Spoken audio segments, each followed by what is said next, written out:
Kasalukuyan pa rin pong nasa may kalupaan ng Northern Luzon ang bagyong Mirasol at huli itong namataan kaninang alas 4 ng hapon sa vicinity ng bayan ng Kabugao sa may Apayao. Taglay ang hangin na 55 kilometers per hour pa rin malapit sa kanyang gitna at may pagbugso na hanggang 90 kilometers per hour at kumikilos northwestward or hilagang kanluran sa bilis na 20 kilometers per hour. Yung Northern and Central Luzon base sa ating data satellite animation ay direktang apektado na po ng malalakas na hangin at ulan dulot ng bagyong Mirasol.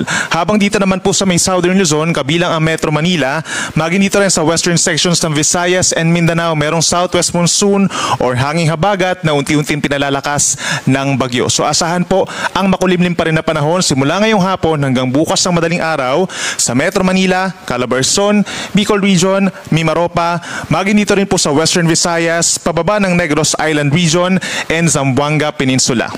Habang dito naman po sa may Northern and Central Luzon, patuloy pa rin po ang generally moderate to heavy with at times intense rains and mga thunderstorms. Mag-ingat pa rin sa banta ng mga pagbaha at pagguho ng lupa. Base po sa pinakahuling track ng Pag-asa, inaasahang mga ilang oras pa po ay lalabas na dito sa may parting Ilocos Norte, yung coastal waters po ng Ilocos Region, ang bagyong Mirasol. At inaasahan naman mamayang gabi hanggang bukas ng umaga ay babagtasin po ng bagyo ang Luzon Strait.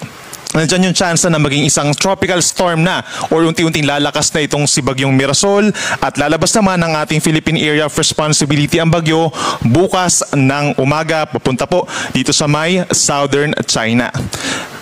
Kanina alas 3:20 ng umaga, naglandfall po ang bagyo dito sa may kasiguran ng Aurora. Afterwards, binagtas ang Northern Aurora at malaking bahagi ng Northern Luzon.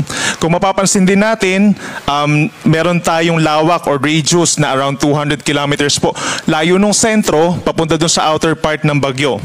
So kahit sabihin po natin na mamayang gabi ay nandito sa coastal waters ng Ilocos Norte ang bagyong Mirasol, affected pa rin po ng malakas na hangin at ulan ang ilang bahagi po ng Ilocos Region, northern portion ng Cordillera at Cagayan Province. So make sure pa rin po na updated tayo sa ating mga bulletins plus advisories and heavy rainfall warnings.